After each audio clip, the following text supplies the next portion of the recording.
Today, I want to go over 5 mistakes beginning directors and some pros make and what to do instead.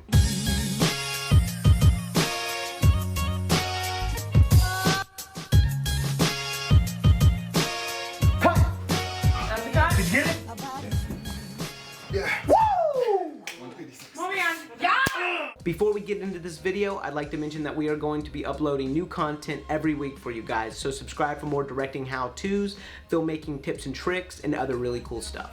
I invite you to grow with us. Also, just one more thing before we get started, I want you all to know that over the decade that I've studied film and theater direction, I've made all of these mistakes at one time or another. So don't feel crappy if you realize you're doing these all the time, just fix it. So let's dive right in.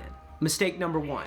Line reading. If you're only going to choose one of these mistakes to not make ever again, choose this one. Line reading is the process by which an inexperienced director shows the actor exactly how they want the line by reading it right in front of them and then asking them to copy it. Here's an example.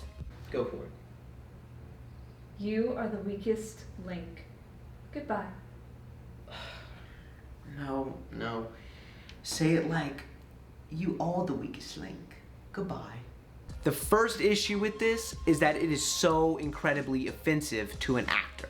Imagine another director coming up to you with your film already shot, playing on an iPhone, shows it to you and says, direct your film just like this. That is how the actor feels. While the director example almost never happens, doesn't happen. While the director example doesn't happen, I've seen this happen to multitudes of actors and it's just cringy to watch. You aren't the actor, you're the director. You gotta remember that. The second issue is that acting is an art form in itself, and it's so important to give the actor creative space in the story that you've chosen to share with them. So when you line read, you smother the actor, making them feel like they have no creative room in this project.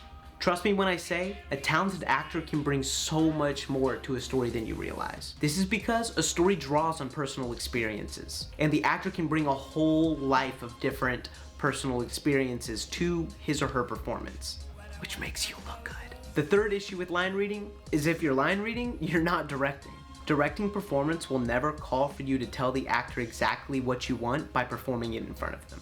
They'll just identify how inexperienced you are and they won't want to work with you again. Directing performance is working with an actor to bring that element of the story to its full potential in your eyes. Do this instead. Before the rehearsal, identify how you want the character to act in each situation and how the given circumstances affect the performance. Come up with as-ifs for each emotional beat change. What's an as-if, you ask? You gonna learn today. Now that we got the big boy out of the way, here's his brother, mistake number 2, result-oriented direction. Result-oriented direction is telling an actor they should act out an emotion. And here's an example. Get more angry at Jeff. Okay. Though at first this might not seem wrong, it is wrong. By me telling Madison her character should get angrier or more angry, I'm giving her a broad emotion to fulfill with no specificity.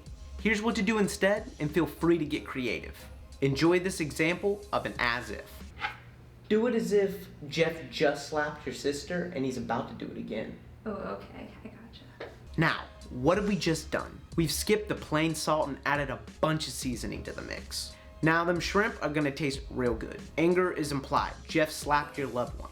But we've gotten more specific. What's he about to do? He's about to slap her again. The actor is gonna know you want him or her to act with haste. Their speech and movements will likely get quicker. They might even relate to that somehow and make an incredible choice you didn't even think of. That right there is directing. Also, you never want your actor to play an emotion because it's just gonna come across as fake. Mistake number 3 is not rehearsing. So many beginner directors don't quite understand the value of a good rehearsal. If you aren't rehearsed, you aren't prepared. Rehearsals are where you and the actor become familiar with the content and season the steak so it tastes extra good. Rehearsing should be super fun for the director because you're watching your vision come to life with no true time constraints. I can't even imagine directing anything without a strong rehearsal under my belt. Quick sidebar, I'll be making lots of videos about the benefits of rehearsing, so look out for those. Here are a few benefits for now. You get familiar with the content. This is important because there's less pressure on you and the actor before shots up. You get to build on the story and identify idiosyncrasies. In rehearsals, you get to sit down, talk through and think about the elements of the story that are distinctive to your vision. And it's a chance to bond with your actors. Mistake number 4 is not showing up with a clear vision of what you want. You are the director. And if you're the director, no one's gonna tell you how the shot should be framed.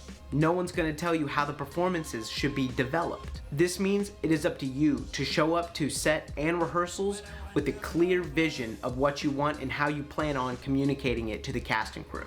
Once again, a more in-depth video is coming for this topic, but this is a broad description of what works for me when preparing my vision for clear communication. Create a shot list and write out why and how you want to frame the shot that way. Although it might sound time-consuming and difficult, no one said directing was easy. And if you can write out a clear description of each shot, you can give it to the cast and crew so they can know what to expect when you start directing. Be loud and be heard.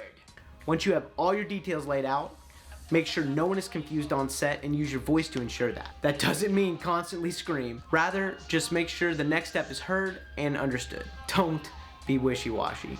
You've mapped out every shot and how you plan on executing it. So don't contradict yourself. Don't second guess yourself. Go through with it. Your cast and crew need to see you know what you're doing. And if you keep changing things up, they'll begin to think you don't know what you want. And the final mistake number 5, is not reading enough books. I can't even describe how important reading books is to your study as a film or theater director. There are so many incredible author-directors that have made the mistake so you don't have to. I'd go as far to say that if you don't read books on directing, you don't fully care about your career as a director. Here's what to do instead. Read a book like this. This book has taught me so much. The authors go really deep into the art of directing. They talk about subjects like understanding your script, how to properly cast, and how to ensure clear communication between you and the actor. Thank y'all for watching. Hit that subscribe button because I'm gonna be uploading many more like this. Also, don't forget to like, share, and comment. We really love hearing from you. Let us know some other directing mistakes in the comments. Till next time, this is Red Eye, signing out.